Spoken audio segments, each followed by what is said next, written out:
Hey guys, this is Chelsea with Hennapreneur, and today I am thrilled to be able to share with you a special guest. We have Callie here, Callie Torres of Atlanta Henna Studio. So, Callie, introduce yourself. Tell us a little bit about you and how you got started with henna. Hi, well, I am from Cuba. So when I came to the United States about 5 years ago, I had no idea what henna was or anything, like really anything. So I went to an art store and I got a little henna kit, and that's how I started with henna, and that's really what brought me to what I'm today. Wow. So what was your first time like experiencing henna? Was it literally when you saw the kit in the store, or had you seen it before? Really? Never. I had never seen it before. I actually, when I bought it, I thought it was around the time the flash tattoos were really possible, not possible, really common and really popular. You know, those things you put in your hand, and then, so I thought I saw the box and I saw the picture, and that's what I thought it was.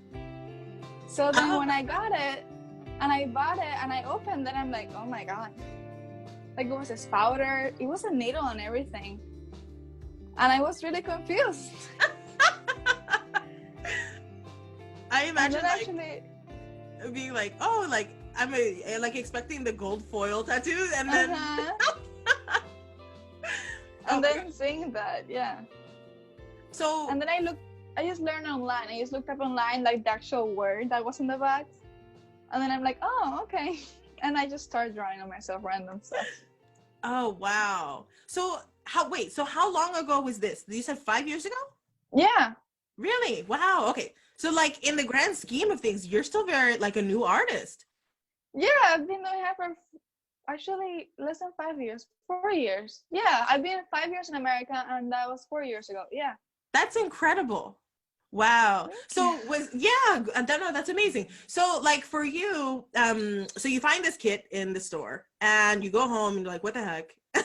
You start to play with it, and like, was it instant love, or was there like a learning curve that you're like, I don't know about this?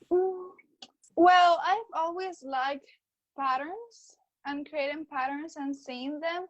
My mom always taught me that, and then when I realized what henna was, what a kid was, I just started drawing on myself, and then I really liked it. I always like tattoos and things like that, and being able to create.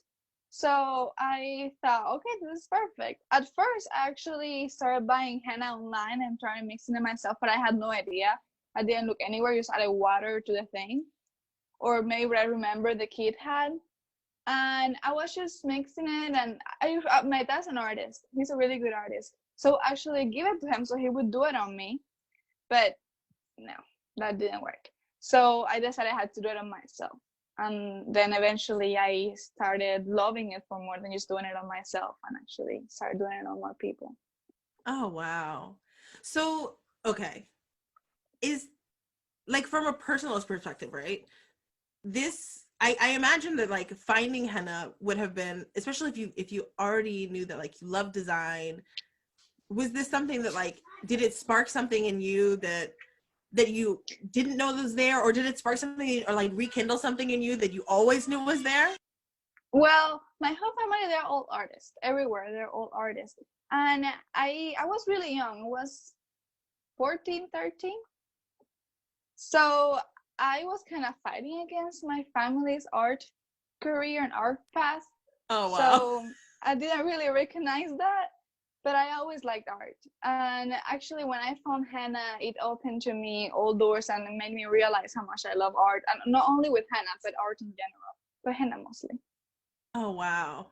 Wow. So have you found like, just like from a personal perspective, have you, over these past 4 almost 5 years, are you finding like, did henna and beginning to work with henna on yourself, on other people, just the learning curve, like that whole journey from a personal perspective, have you found it to be, has it left any particular impact on you?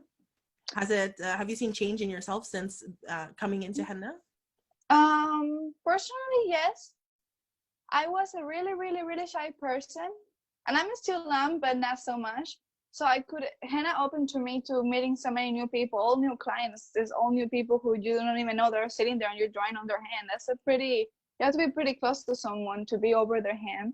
So I think that opened me up to more people, to knowing how to talk with people, how to relate with people, how to feel comfortable with someone even though you don't know them.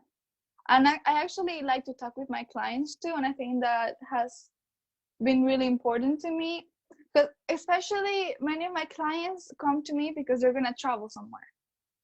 So sometimes, this is like a funny sad story, sometimes they go travel to Cuba, and I'm from Cuba, so, and I have like a really soft spot for the politics there.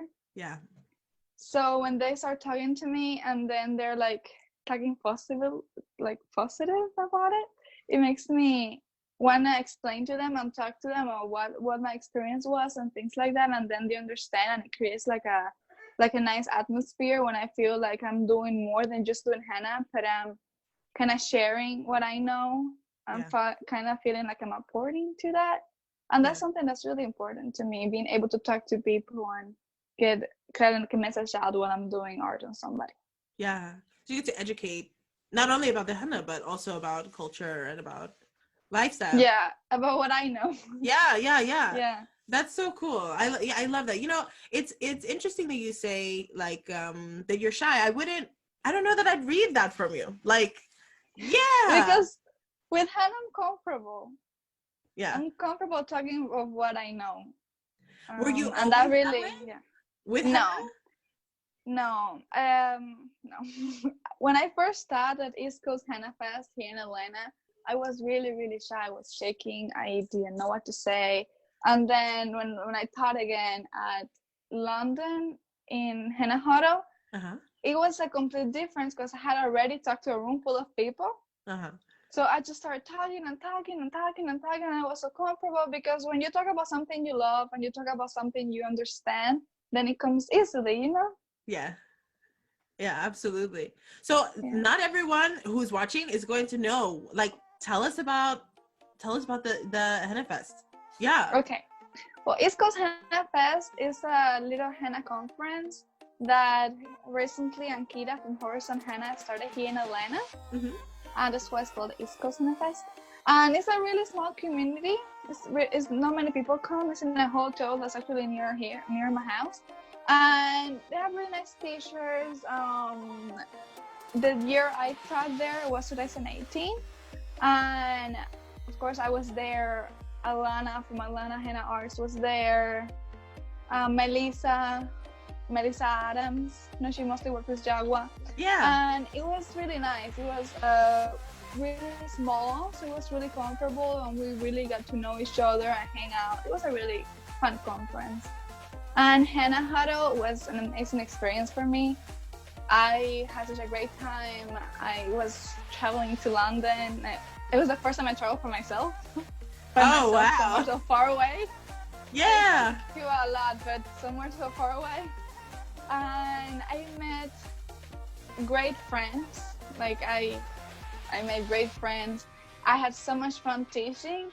And for the first time in my life, I felt like people actually cared about my work, because I had so many people coming to me and being so thankful for what I was teaching and enjoying my class. And that really made me feel really nice, and it made me feel like I was actually making an impact, and that's what we all want, right? Of course. Yeah, of course.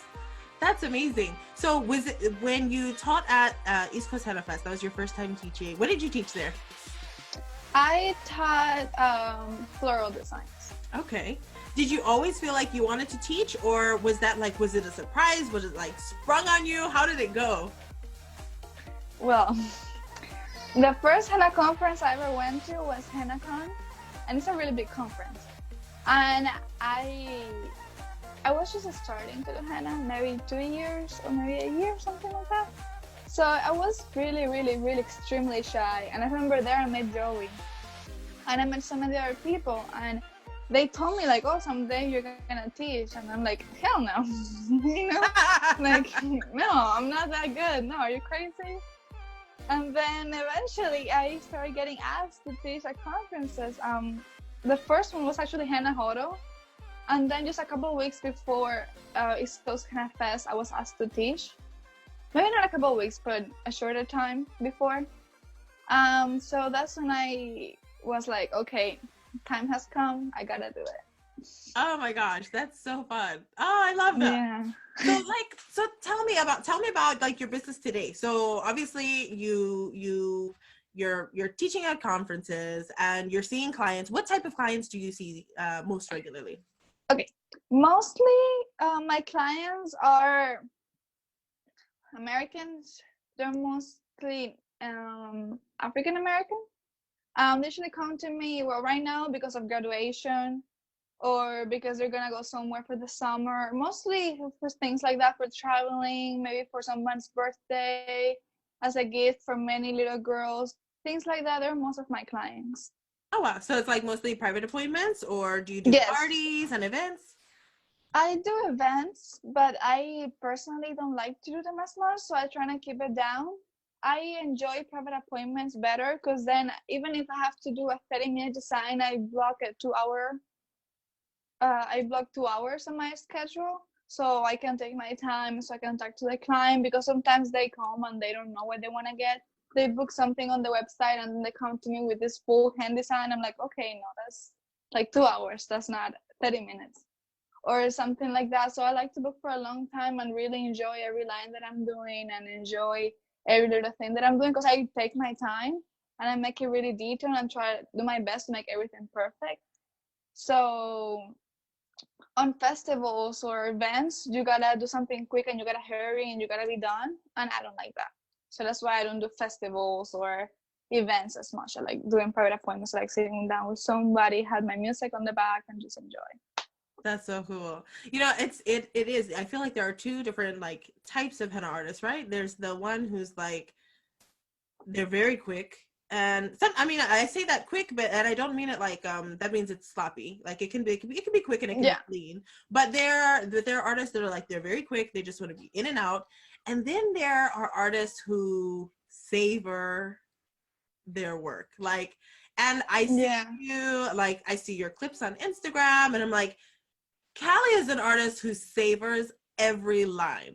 Like, Yeah. you know, you see, you just take your time and you like, you work. And it's so cool. I'm not that way. Like, I am not that way. I am the opposite. I'm the one who's like, okay, I just want to get this done. Like, here. And I think of the design like faster than my hands can work. So I'm always just like moving like this. Yeah. But when I see you like savoring each other, I love that so much. Do you like in keeping to that and like you realizing that you know you want to enjoy every line and you want to enjoy like the process of it all, do you find that um like having to choose to do private appointments, do you feel like you've cut out a part of your market or like you're happy with that and you're like no this really works for me so I'm sticking with it? I feel like it's kind of goes both ways because it's definitely less money. But I enjoy it more. So it's kind of like here's a balance. Because I'd rather do something I enjoy for maybe a little bit less money than something I'm not gonna feel comfortable with for a lot more money. Like I do it. Like today I have an event, but it's not so often. Maybe like once or twice a month. And appointments I do every little appointment I can get. I take it. Oh, that's so cool. Okay. You know, I love it. I think, and I ask you that mostly just to see how you feel. I feel like a lot of times artists who come into the henna community are like, I've got to do everything, right? Like, I've got to know how to do the private appointments and the festivals and the events and the corporate gigs and the prenatal henna and the crowns. And like, they want to do all the things. And I don't think that you have to be that way. Mm-hmm. Like I also, for me, most of my work is in private appointments and small private parties. That's like that's the foundation of my business. And so I love hearing from other artists who are like, no, this is what I love and this is what I'm doing because I love it. And like Yeah. yeah, like that's and then making that work for your business is awesome. Like I feel like that's amazing. So what does like for you, what does a typical work day, work week look like? How do you spend Okay. your work time? Well, so far it's been school from morning to 5 p.m. Oh my And gosh. then at 5, I would take 1 or 2 appointments, and then that would be it. Mhm. And most days I really like, I have with that schedule, so from the morning to 5 p.m. I can't take anybody. So for that reason, many of them are out because sometimes you can't do Yeah. that. And sometimes I actually wouldn't go to school and take appointments, but that would be like if they want something really big that I think was worth it. But so I will only take about 4 or 3, maybe even less, maybe like 2 or 1 appointments a week because Mhm. of that schedule. And especially the time of the year matters a lot. Like in the summer, I get tons of appointments. I don't know where to put them. And then in the winter, I'm like, okay, 1 here, 1 there. Because it's not the time, especially here. That's not like the henna is not in the culture here in Atlanta. There's not culture of henna, Mhm. and people who are in the culture sometimes they don't want to pay why my process are, Yeah. so they go to someone cheaper. So that's why most of my clients are people who are not in the culture, just want to get something pretty and something quick done. Yeah. And that's why I don't have many. And that's why in the summer I have many, because everybody's going on vacation, everybody's going out of town, festivities and festivals. Yeah. Oh wow. So you said you're in school. Are you it's university? You're in university now? No, I just graduated high school Oh, last week. okay. Oh, Yeah, congratulations. That's thank amazing. you. Yeah, congratulations. Oh wow. Thank you. So I don't know what my schedule is gonna look like for college. I don't know what's gonna be my appointment schedule now. It may be more flexible. I know me, like, oh, my Yeah, university I schedule think it's was, gonna be. Yeah, I think it's gonna yeah. be. Oh gosh. So like how long did it take you from buying the box of henna and starting to play with it to actually accepting like paying clients? How long did that take? Okay, when I started, everybody was telling me it looked nice. To me, it looked horrible. So I started doing it myself and doing it myself. Maybe like 3 months later, I was in 8th grade, and it was like a field day, and I just did henna on people for free, of course, because and there that day I learned a lot just with those thousands of not thousands but many kids wanting to get henna, and they didn't care how I looked like, so they Yeah. just let me do it. And then maybe like 6 months after that, maybe like I don't know, honestly I don't know if it was about 8 months after I started or a year after I started, where I felt comfortable enough with myself to take my first client. And I I charge really little because I'm really picky with myself. So I just, people liked my work. I didn't like my work. I Mm. hated it. So yeah, I didn't take many clients. I remember the first client, because my first client was just a friend of my old stepsister, and she just came to her house and she got henna and she paid me. Uh-huh. But my first actual client in the studio, sitting down, that I didn't know, that didn't come from somewhere, she just contacted me and she wanted an appointment. I remember I felt really, um, I felt like I had a lot on my shoulders, because she Mm. came to me and she was mad. She was having a bad day because the henna artist she always went to canceled on her. Oh. So she was coming to me like a last minute thing, like I don't know who this girl is, she want my henna done. And I was doing it, and I actually liked what I was doing. I felt comfortable when I was creating, but at the same time, she was telling me, "Oh, the other henna artist did this, and the other henna artist did that," and I'm like, "Okay, I don't know who you're talking about." And she was like trying to make me do what the other girl was doing, but of course, I was doing my thing. But that was just the first day. Then I had this long talk with my dad, because he's an artist and he lives off his heart. So he was telling me, "Okay, it's your work, you have to appreciate it, blah blah blah," and things like that. So then eventually I started getting clients, and I started doing my designs, I started doing my thing, and they loved it. And that's how I felt like, okay, maybe what I'm doing is not so wrong. So Yeah. yeah. Oh wow. So it's interesting what you said about you get the first client and feeling like you had the weight on your shoulders. Um were you was it like doubt? Were you like, oh, because I feel like for artists, right?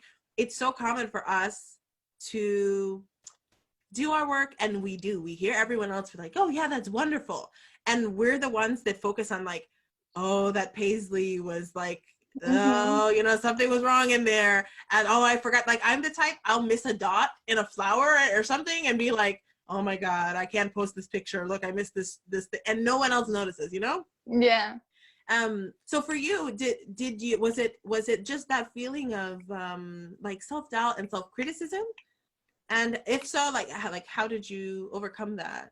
Or are you still dealing with that? Well, I practice. I'm still, I feel like you're always dealing with that at some level, maybe not as much, but at some level. Um, I knew that what I was doing was okay because people liked it, my clients liked it. I started getting good feedback on Instagram, so I knew what I was doing was looking good, but I wanted to exceed that. So then I just kept and kept going and kept going and kept going until I actually started developing my own style and my own ways to do things. And I think that's when it really hit me like, okay, good, you know? And I Um, still want to do better. I still want to be more creative and have more new motives or things like that I don't copy from someone. And I really don't copy stuff from people. I just maybe get inspiration and then from there create my own or mhm. things like that. Or from my art itself, I get things from there. It's kind of like, like everywhere. Yeah, But eventually I want to grow more on that. I see. I think that you have a quite a unique style, and it's just very, very crisp. I know a lot of people have to be wondering, Kelly, how do you get your lines so thin? Are I get you, that a lot. yeah? So like give the community a tip. How can they get their lines so thin? Okay, well, um, the first thing is the paste. It has to be extremely, extremely, extremely fine, but so fine, and it has to be stringy. If it's creamy, it's not gonna work. It has to be stringy and it has to be really, really fine. And then the tip of my cone is 0.4. It's not as small. You can get it smaller than that, but I don't think that's necessary. Because if you go smaller than that, you're gonna be able to do it really thin, but then the dots and thicker elements are just gonna be hell. So if you use 0.4, you can get it really thin and you can get it thick. So I use 0.4, and when I drop my lines, I use drop it like we all do. But then when I do my homes or things that are like thinner, I actually barely press the cone and put it directly on the skin. So you can basically draw it out.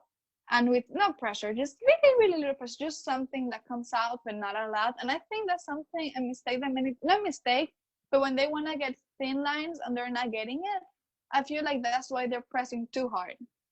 And you have to barely press.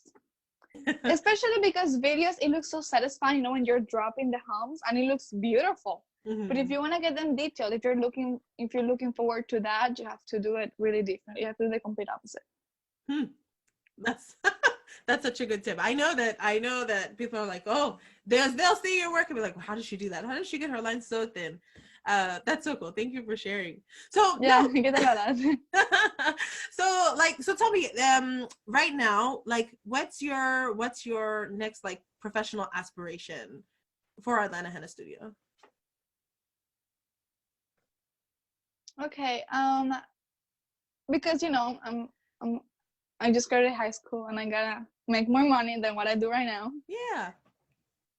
I wanna expand more, maybe actually get a little shop somewhere and be more well known here in Atlanta, kind of grow my business that way and keep it, try to do walk-ins more than just private appointments. Walk-ins are like appointments, but you don't have them written down. That's how I see it. So Mm-hmm. somebody just comes to you and you do it. So maybe, they don't have to know they want henna, but you can just see your shop and say, okay, I want henna. Yeah. And I think that's a really big way to expand your business. And that's what I want to do right now in the business side, not on the art side. The business side, I want to expand that, maybe do more brides. I Ah, really want to focus on doing more brides too. really? Do you see many Mm-hmm. brides right now? Not many, really little. That's why I say I want to do more because I think it's good money and it's good work. It's really Yeah. good for your portfolio. Myself, I get extremely tired when I'm doing it. I do the first part and then the second part, but the second part I just want to be done. That's when I really don't enjoy it as much. And when doing the feet too. And I actually, when doing brides, I enjoy the actual bride. I enjoy doing the hands and the feet. I like creating the design and sharing it at the time. What stresses me out is the people around, and that's what I don't like so much about brides. But the actual Yeah. henna aspect, I love it. Yeah. That's the same like me. I'm like, the bride is fine. It's the personalities around the bride that are maybe Yeah. harder to maneuver. Oh my gosh. Yeah. So opening up a studio would be amazing. That would be fantastic. Do you have you already written a business plan for this or no? What do you say? Have you already written a business plan for like a plan for how to get there? I have visited many places, and Five Points is a really cool area here in Atlanta where you see a lot of people that would like that kind of stuff. So I went to that area and I found some shops where they were actually like rent me a little space, or they would do deals like, okay, half of every appointment you do is for me, or things like that. So I'm kind of looking at the best deal to go ahead and do that. And it's really near the college I'm gonna go to, so that's good too. That's exciting. Oh wow, Yeah. good for you. So how about, yes, of course. So like up until now, what do you feel like has been your greatest professional accomplishment? Like when you look at your journey right now, is there one thing that stands out that's like, I did that. Like, I freaking did that. I just like the designs I create. I feel like I learned. Okay, so when I started ninth grade, I got to art class and I learned about art. And learning about art taught me about henna. Since then, I started thinking on composition more than ever, thinking on values and how they change and how they created a design. So how I got a really thin lines to create a different value and the thicker ones and all these kind of things. And I'm really proud, like something that I'm really proud of myself that I've done in henna is going outside of this needs to be perfect, or this every single line needs to be perfect and pretty and everything, to go into the side where everything has to have the value it needs to have and the composition it needs to go where it needs to go. And then after that, I focus on the perfection.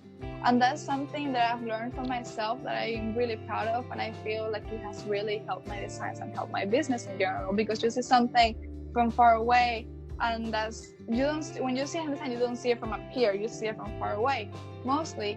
And that's what I think really helped me, that my clients like how it looks just from looking at it. And then if they want to see the details, okay, great, that's okay too. But just that overall look, and that's something that I'm really happy that I feel good about that. I think that yeah, no, that I think that's a really good, so my husband is from Sudan, right? And Sudanese style henna obviously is something that I'm pretty familiar with. So so with Sudanese style henna, that's one of the things that's like, that is very specific to that style, is that women realize and they acknowledge like this when they're choosing their henna artist. They think about the fact that you're not going to see my henna from up close unless you're up close to me. And so when they seek out their artist, they're looking for the artist who understands how to place those values, how to vary them, so that when they're at the market, the person from across the market can still see the design and be able to acknowledge its beauty without even getting into the intricacies. So I love what you're saying. Like, I feel like when you take a look at like, I don't want to say like classical art instruction, but almost, and you look at it more like the science of art, it changes the way that you design, because it has to. Yeah, of course. Yeah. When I think it's not a mistake, just a way of making it. But for me, I consider myself I was making a mistake, because I was looking to do something, right? I was looking to make a design that has an impact, that just extracts your eyes when you see it. But then I was making this design that everything looked perfect, the lines were perfect or whatever, but they were all the same, you know what I mean? And nothing struck out. So I feel like changing from that my art teacher taught me at school, from values and composition, is really important. And it really went with it. I love that. Oh, I love that so much. I have a soft spot. I tell you, I have like a super soft spot for like art teachers in general, like that's a whole other Yeah. story. But so to hear like, oh yeah, I heard this thing from my teacher and it impacted me in this way, and now look at what the work that you're doing, like that's so Yeah. fun. It's so amazing. Oh my gosh. I love my art teacher. I'm so sad I'm leaving her now. Oh no. You'll have to connect with her. Can I tell you, I'm still in connection with my art teacher from like the 6th grade, 6th, 7th, 8th grade. Oh my Yeah, God. he was my teacher for all 3 of those years. I still communicate with him and his family now. Like, yeah. Oh my God. Yeah, Yeah, so- I hope to keep in touch with my art teacher. I had her from 9th grade to 12th grade, and it's been an amazing journey. oh yeah, you have to stay with her because that's it's such a good connection. That connection, you don't Yeah. lose it. So Yeah. so tell me, like, so you told me how many clients like you see on a regular basis, but you're constantly creating content for social media.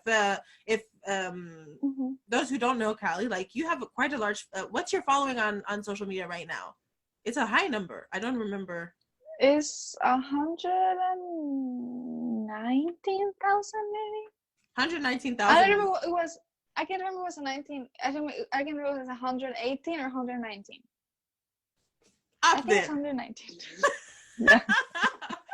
Up there. So, but to have that sort of following, you have to also be creating content quite regularly. Are you Yeah. creating content just with clients or during your practice sessions? Like, how do you find time to build that content also while you are seeing clients like on a like a shorter term basis? Because your schedule is quite rigid.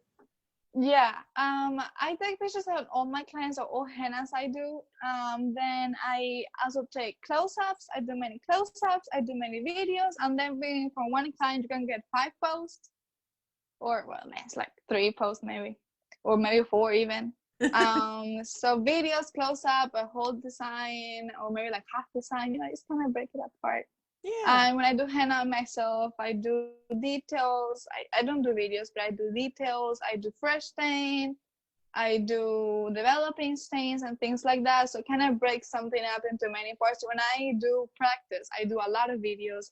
I take some pictures. And practices for me, they don't get as much attention as actual henna on people. Mm-hmm. But I feel like it's important for people who want to learn something from you or interested in how you do it. I think practices are really important because that's where you can really see it. Mm-hmm.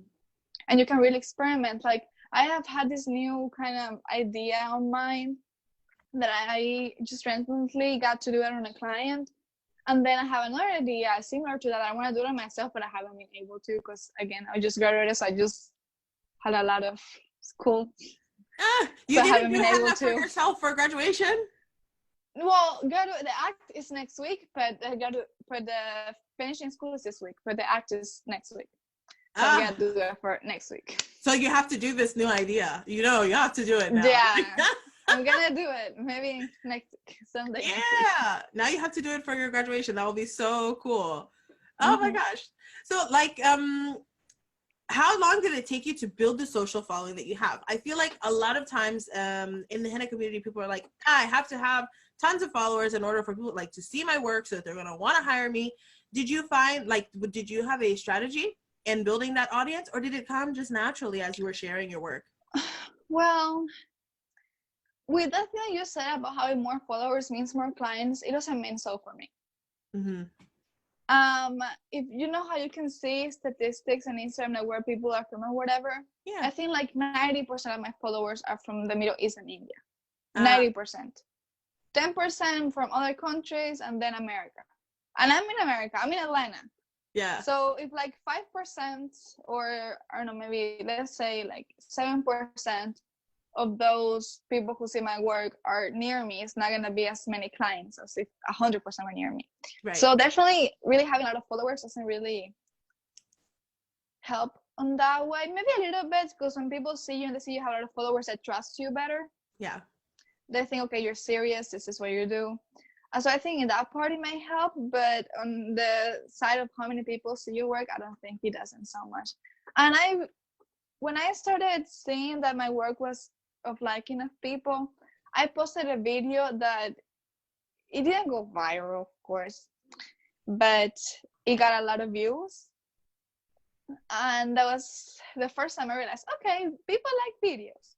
So I started posting a lot of videos, and I started getting more and more and more because of videos. And then with things like that, then my old phone just stopped uploading videos to Instagram. It Oh just no. stopped doing it. So I'm like, okay, we gotta do it with photos, people. So then I started just uploading photos and photos.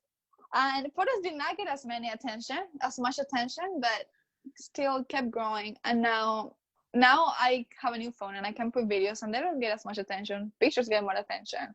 So I guess you just have to see what people like at certain times. It changes. Mm-hmm. And I definitely had a time where I grew really fast and then it stopped. And then now I'm growing a little bit by little bit again. I think that's like Instagram's updates and all of that kind of stuff that kind of messes you up a little bit. Yeah. And not as many people see your work. Every time they change the algorithm, you like have to relearn how to work the platform almost. It's great. But yeah. I love that you're like cognizant also of what your audience wants to see. That's so important. Mm-hmm. Like, and I know like through Hennapreneur, I always I feel like I'm harping to my students, like you have to listen to the audience, listen to the people, and give them what they want. So I love that also has rung true for you in building that following. So as far as your local client base, are most of your clients repeat clients, or are many of them new people? Do they find you on Instagram? Do they find you online? Where do the majority of your clients come from today?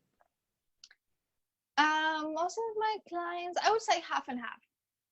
It's funny because the ones that come to me, not knowing my work, just with some design that sound online, they found me on Google. Okay. And then the ones that come to me with a design in mind that really appreciate what I do, they come from Instagram.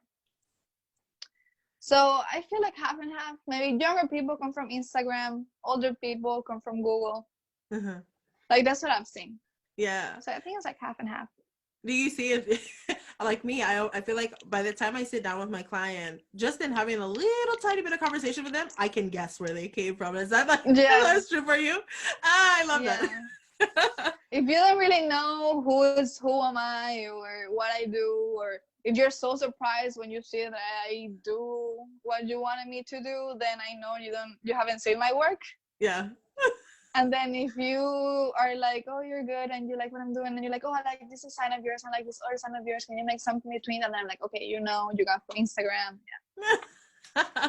I love it. Do you have in your business, do you have a marketing strategy outside of like social media and your Google listing? I don't think so. That's mostly all I do. I mostly do social media and internet.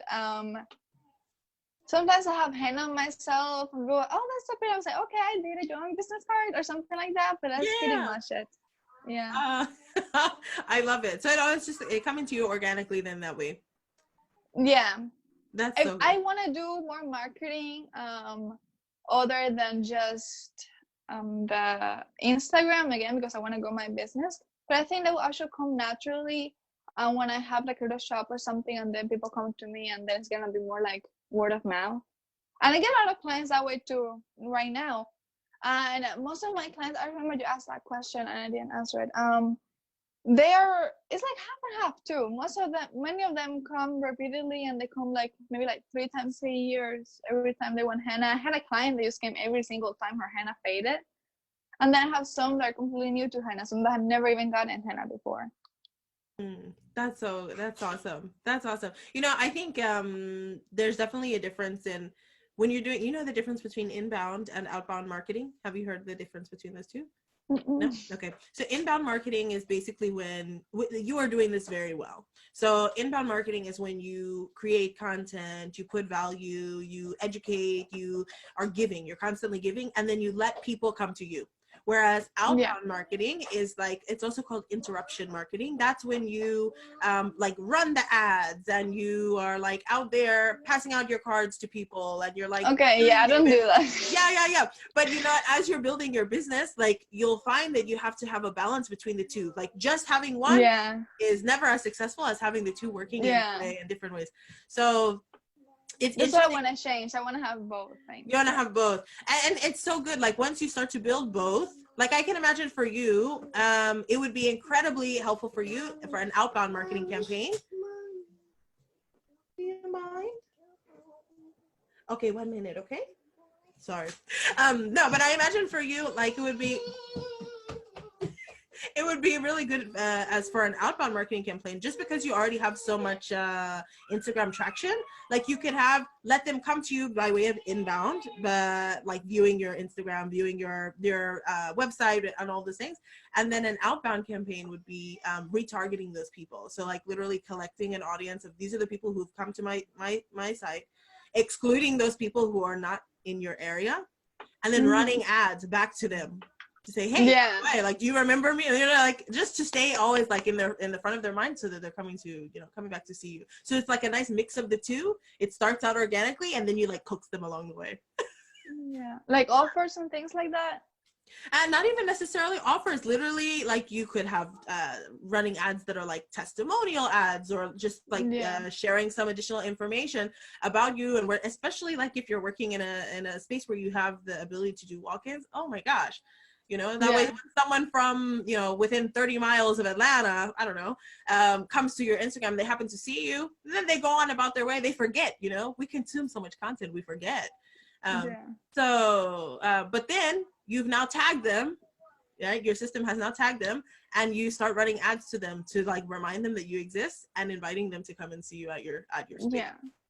That balance is that really must work really well. It does. No, it does. It works very, very well. And it pulls into both sides. So you have like the inbound and outbound side, but both of them, they work like, they work together. So it's not like, it doesn't feel gross. It doesn't feel gross, because I don't like the gross salesy whatever. But no. So tell me, up until now, like what's been your biggest investment in your business or in yourself, like from a professional capacity up to now?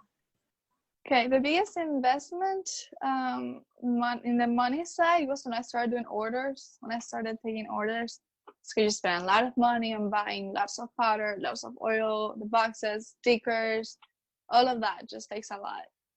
I think that was my biggest investment, and for me, it didn't work well. At the beginning, it did, but then it kind of slowed down, and I started spending more money than I was bringing in. So I just stopped doing that and just focus on clients. And also something that I love clients. I really enjoy making a billion counts. I think the retail aspect of Henna, like there's some legitimacy that comes with being a Henna supplier, right? But I'm like you, like I don't enjoy it. It's my heart's never been in it. Like I enjoy making it for myself, making a batch for myself, putting all these little oils and really making it perfect. But when I'm making just batches and batches that aren't for me, it's just a lot of work and a lot of effort, and I felt like I wasn't getting enough for all that I was doing, and spending too much. And also it's the design of the labels, the design of your whole campaign. It's just a lot of things that it made a lot of time too, and I didn't have time. I was at school. Yeah. Well, you know what? I think that in that, like that's really an important lesson. But like also, I feel like that it's very empowering to know, like, okay, I'm gonna do it. I'm gonna try a thing. You tried a thing, and you made it work for a period of time, and then you made the assessment and said, I'm not gonna do it anymore. And I feel like a lot of times, like as business owners, we come in and we feel like, I don't know, I'm gonna start offering a thing, and now because I've done it one time, or I've done it 3 times, or I've done it 100 times, I have to do it forever. And giving yourself permission to say, no, this isn't working for me, and pivoting is important. It's really important. If you're doing something and you feel it's not working, you shouldn't have the obligation of keeping doing it, especially if you don't enjoy it. So I love that your example includes that even. So did you when was it that you closed your online shop? Because you had the online shop up for a period of months, no? Yeah, I had it for a couple months, maybe like a year even. I closed it, I think was this summer or October, somewhere around there. It's a couple months ago. Okay. And now I'm actually doing something similar, but it's really different. So I partnered up with Henna Treasures, and they send me their products, and I make orders for them, and I send them out here in America. But it's different because I'm not spending anything. They're sending me all their products, and I'm making the cones, and I'm just putting the paste in. And something that for me is a huge difference. My cones, I don't know if you have seen how I seal them, but I put a lot of tape. I fold it in many ways, and I put a pin, and I just do so many things. But their cones, I have to follow, of course, their rules. And their cones are bigger, and you can fold it differently, and it's just quicker, and it's just faster, and doesn't take as much. So for me, that has been working so far. Yeah. And it's been working well, because it's a way to get something in, and you're not spending anything, and it doesn't take that long for me, because you don't have to deal with clients not liking what you do or anything. You're just kind of making and sending. And I also like doing that because I get their products too, and I love their powder. Oh, I love that. So did you approach them for the collaboration, or did they they approach you? they approached me. They actually approached me a while ago, and I denied it because I had just stopped selling cones, and I said, okay, I'm not gonna do anything like that ever again. You're like, And then no, don't talk to yeah. me about codes. And then a couple months after, they reached me again, or I think I asked if that offer was still available. Because then I was like, okay, I need some income. Because again, when I stopped selling cones, I had it's different. Yeah. And then I needed some income, and they talked to me about the whole process. And it started just as a code, just like, okay, use my code and you're gonna get this much off, or something simple like that. And then because I started using the powder on the products, my whole thing just changed. Mm-hmm. And people like that, and I started getting requests to send cones. And I told them, okay, look, this many people want to have your cones, and they're here in America. And that's how I actually started making them and selling them here. Oh, wow. But it's their products. I'm just mixing it and putting in the cones. That's so good. I think that, finding creative collaborations like that with other henna professionals is phenomenal. Yes, and I wish that more people would do it. Like, yeah, it's so something good. that I really like about Henna Treasures is that Beauty Zelier's Henna, she's a really good friend of mine. She's like my big sister, my big henna sister. She works with them really, really tightly. It's almost like one. Mm-hmm. And she's a really good friend of mine. So working with her and being able to have more connection with her, that is something that's also inspired me to work with them. Yeah, just having her there. Oh, I love that. And I know there are a few of you guys. What do you are you guys? Do you call it? Are you like brand ambassadors? I don't know, or partners, or ambassadors. Brand ambassadors. So I saw like I know that they have multiple brand ambassadors, and I love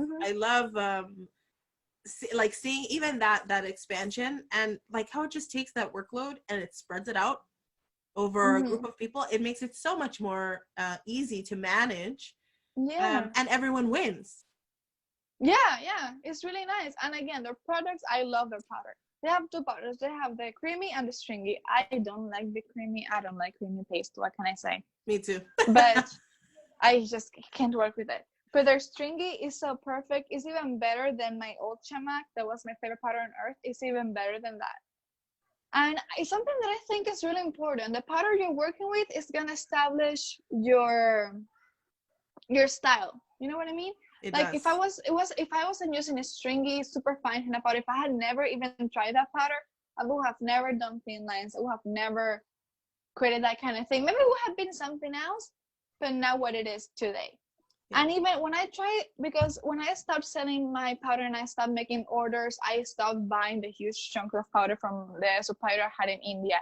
So I started getting powder again from regular henna artists and people near me. And as I was trying new powders, I realized how my designs were changing when I was doing new powders, because it feels good to do different things. When you find a powder that fits your style, you got to stick with it. Yeah. That's what I think. Yeah. Yeah, I 100%. I haven't tried the henna treasures powder. It seems a lot like how I make my own paste. Like mine is very very stringy, very very sugary. Like I love that's Yeah, what me I too. love. Yeah, I'm like that. If it's not like that, I don't want it. Like put a creamy powder next Yeah. to a creamy paste next to me. I'm like, oh, Mm-mm. just take it Yeah. away. Yeah, you can't design so well with it, but it looks to me just like even in the photos and the videos that I've seen of their elastic powder or elastic paste, it looks very very similar to what I use. So I feel like if I were to look Yeah. for another one, that would be what I would end up going with as well. Yeah, Yeah. for the And same, the sugar makes a huge role. a Yeah, the sugar huge plays a difference. huge role. Yeah. Yeah, yeah, no, it really does. It's a total game changer. I feel like sometimes we're scared to play with the sugar, but me, I I put put a lot of so much. sugar. I put almost equal sugar to henna, Me too. and I do the yeah, same thing. I use 50 grams of sugar for 100 grams of henna. yeah. See, One time I even did 60, but that was a little too much. yeah. So I went back to 50. Yeah, I love that though. It is. Look, we could play with each other's pace. We would be fine. So tell me, we'll shift gears a little bit. Has there been, well, obviously you talked about the bigger investment that you made in creating the retail line, which then you got rid of. Totally cool. Has Yeah. there been another investment that you've made in your business where you're like, I hope that it would go this way, but then it just didn't pan out that way? Other than the selling henna, um, I don't think so. I haven't done many things that took a lot of investment. Mainly what I have been working on is on the actual art aspect of it, not Mm-hmm. as much on the business aspect of it. Selling products, becoming a supplier was the only thing that was more on the business aspect. Mm-hmm. So yeah, I wouldn't say there was nothing else that really made me spend a lot of money on that. Maybe like help fixing out my little henna station. That can't even because my dad has an art studio and I have my spot in his art studio. Uh-huh. I just have a table, a little painting on the side, and it's really simple. It's really cute. And I started when I was really young, and I still have and so he gave me the table, and he gave me the light, and he gave me the painting. So I didn't really spend any money on that because I was 14, so he just gave it to me. Yeah. If I was gonna like I'm gonna get a new space now, then that would be a big investment. Yeah. Buying the tables, buying the chairs, buying all the stuff that you need to make it pretty, that would be a big investment. But so far, not yet. But soon, yeah. Ah, exciting. Exciting. Yeah. How about like for you, and because you are very art motivated, do you invest in classes and lessons, or are you just self-developing and just letting it come from inside of you? I'm self-taught. I actually never took classes from anyone except on HennaCon. When it's actually a conference and you learn from people. And when I go to Henna conferences, I learn from people. Um, but it's mostly myself. I've learned from many artists. I've taken. When I first started when I first started again, I never saw a video of how to make henna or anything. So Alana Henna Arts, Alana, she helped me with my sugar balance because I was putting like maybe like 100% sugar, 100% henna, and yeah, helped me with designs when I went to conference and things like that. But I would say mainly myself. I really try to create my own, not limits, my own goals and reach them. There are no goal and reach them. Just keep going like that. Oh, that's so good. I think the one thing that I really believe this is comparison is the thief of joy, right? That's the saying. Mm-hmm. Comparison is the thief of joy. So when, for me, like anytime I'm wanting to move to the next thing, when I always, it's like, okay, is the goal mine, or is this goal informed by what someone else is doing, or informed by what someone else thinks of me, or whatever? And so I feel like having that sense of direction and sense of self is so valuable. It's so Mm-hmm. valuable. What I agree with you. would you like do you have any advice to artists who feel that way, who perhaps are like I don't know, like my goal is, maybe my goal is, I don't know, whatever. Do you have a thought about that? Yes, I feel like if you have a goal, you have to do everything you possibly can to make it happen. usually practice and practice and practice and practice is the key.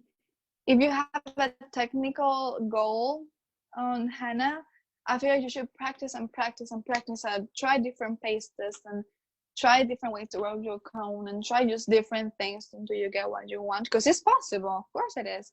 You're just gonna work your way through it. Yeah, I agree with you. Yeah. Oh, I love that. So okay, let's switch it up a little bit. So you obviously now you've tried multiple things. You've tried you've tried having the retail shop. You've tried seeking clients. Seeing clients privately. Now you're moving into something bigger where you're trying to lay the groundwork for opening your space and so forth. What type of, because those are investments that are going to cost something from a monetary perspective. What does it cost to spend time with Cali Torres? Well, my starting price for henna is 50. But I rarely do anything that's 15, so I would most likely say 30. Okay. Do you base it on time or do you base it on the size of the design? I try to base it on time, but sometimes I feel like that's not fair, because I just might take longer because my head hurts, so whatever. I feel like that's not fair to the client. On events and things like that, you have to charge per time. But for clients, I just charge per design. I see a design and say, okay, that one is this much. So, I try to keep it balanced. Okay. So most of my designs, I always say like 40 or 45, the bigger ones. So I may say like 180 or Yeah. It just depends. And I usually, again, because I can take a long time, I don't want to, if it takes me 2 hours to do a design that's from here to here, I'm not going to charge $140 for something that's $60 or $80. So that's why I don't charge per time. Okay, that's interesting. It's an interesting shift, and I think that also kind of the interesting thing, and I say interesting shift in that many of the artists who I know, many of the artists that I've interviewed for the series and so forth, they charge by time. But you are the first one who is also like, again, is savoring. You're savoring that design. You're working and you're like taking your time and whatnot. So it makes sense for you to also have that. For you to also have that the pricing structure where you're charging per design versus time. I like the trade-off. Yeah. I think and I love also the fact that it's different, and that sometimes we can see what other people are doing and think like, oh, this is the right way, this is the only way. Yeah. Everybody has their own way, because everybody fits their own. Like, some people may do design from here to here, full hand in 30 minutes. I take 2 hours. Yeah. It's going to be your price for 30 minutes versus my price for 2 hours. It's just not fair. Yeah. Yeah. I like that. No, I like the shift. And I like, because you've kind of like set the groundwork for how you work. So it gives also context to why that works for you. And I think that's the biggest thing in business, right? Finding the thing that works for you and then doing it really well. That's cool. Yeah.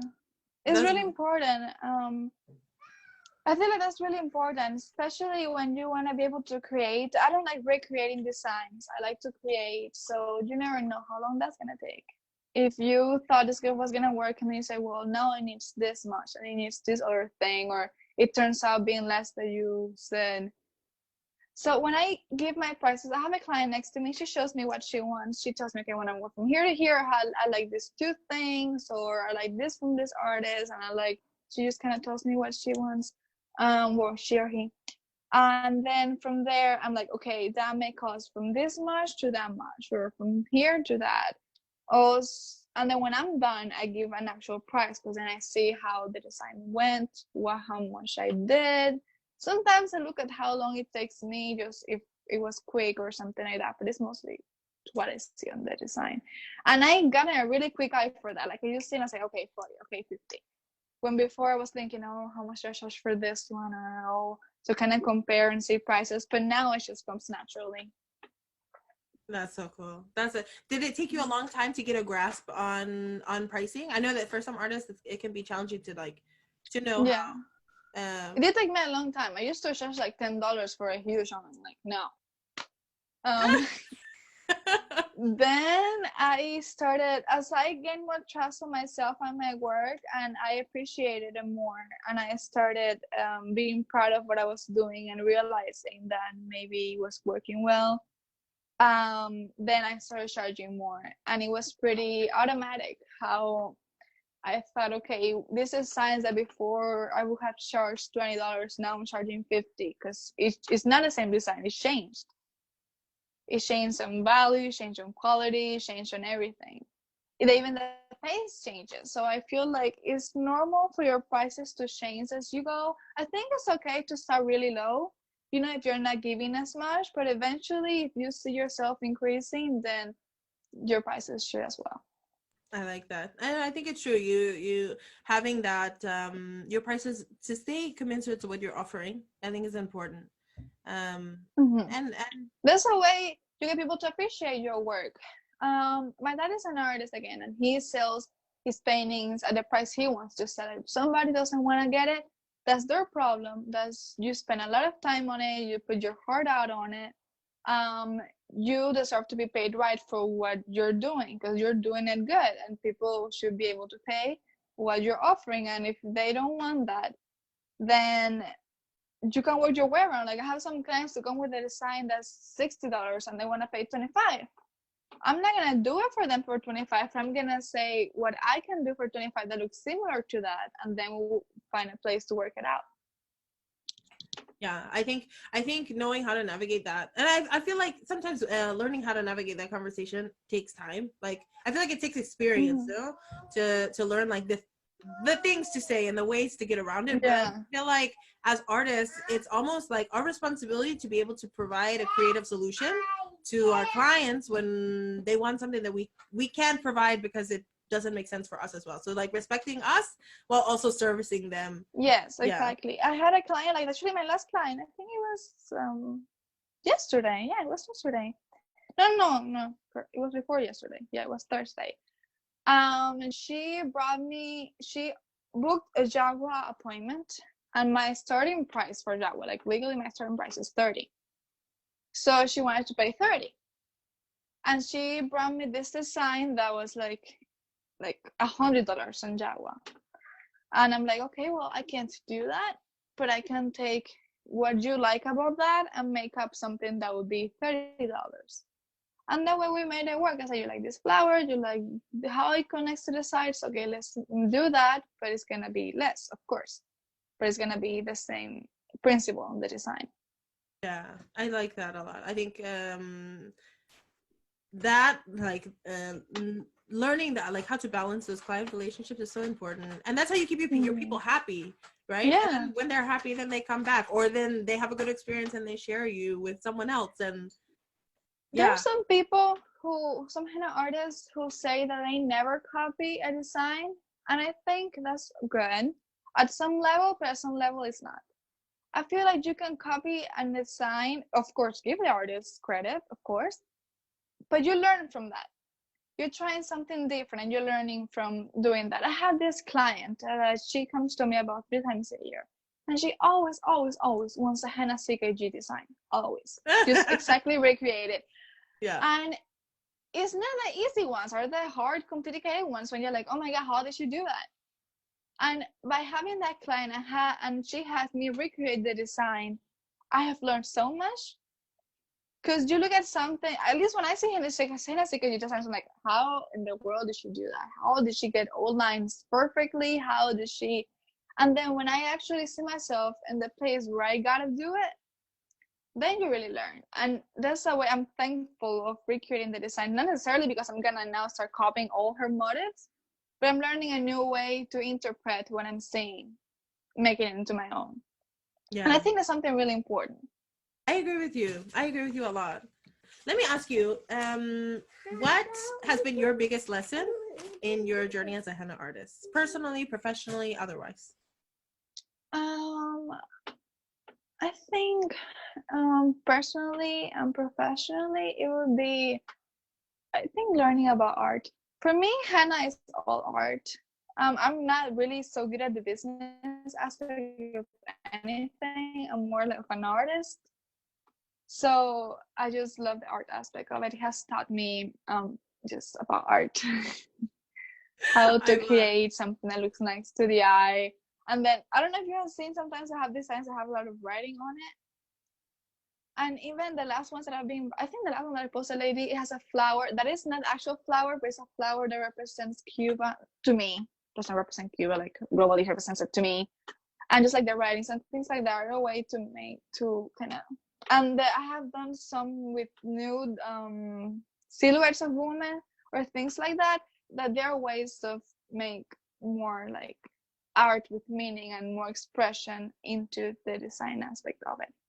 And I think that's a really big thing that Henna has taught me, how Oh, to create that connection. yeah. Oh my gosh. So if you were to leave a message for the henna artist who's coming 2 steps behind you in their journey, what would you say to them? I think the biggest thing is to do what you love, and then things are going to work out. If you do what you love and you enjoy what you're doing and you're having fun when you do it, things are going to happen for you. That's what I think. I love it. I love it. So tell the people, where can they find you? Where can they find you on social, online? How can they connect with you? Okay. I am Atlanta Henna Studio everywhere. On Facebook, on Instagram. I think I have a Twitter, but I don't use that much. So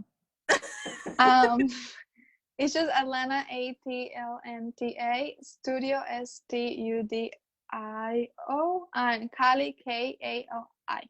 Okay, so let me. I wanna know, because the big thing for me is in creating Hennapreneurs. I wanted to build a collaborative space for henna artists to come, learn about art, learn about business, and support one another in a way that's fruitful for our industry as a whole. So, is there a way that the Hennapreneur community or the henna community at large can support you? And if so, what might that be? Okay, I think like sharing people's work and sharing, if you learn something from what I do, or if you appreciate something that I do on my work, and you share that and you let me know, that would really help me be better and help my thing grow. Oh, I love it. I love it. Of course. I think it, I think that's so important. And absolutely, I think that there are a lot of big things to come for Atlanta Henna Studio. And I'm really excited. Yeah. I'm so excited to see how it how all of this comes to fruition with the new studio and all of those things. Yeah. Thank you. I'm really excited. Yeah, you should be. You should be. All right, love. Well, I will let you go. Okay. I'll let you go. But I want to thank you for your time, sharing your journey with us, thank you. sharing your insights. Yeah. And I'm so looking forward to seeing the value that you're bringing to the henna community, and seeing how they respond. And if there's anything I can do to help you and to support you, let me know. Okay, thank you so much. Thank you. Course. I really enjoyed it. Yay, I'm so glad. Me too. It's good to finally meet you as close as we get. Yeah. Yeah. Oh my gosh. All right, love. Well, take care and enjoy the rest of your day. Yeah. Thank you, you too. Bye. Bye.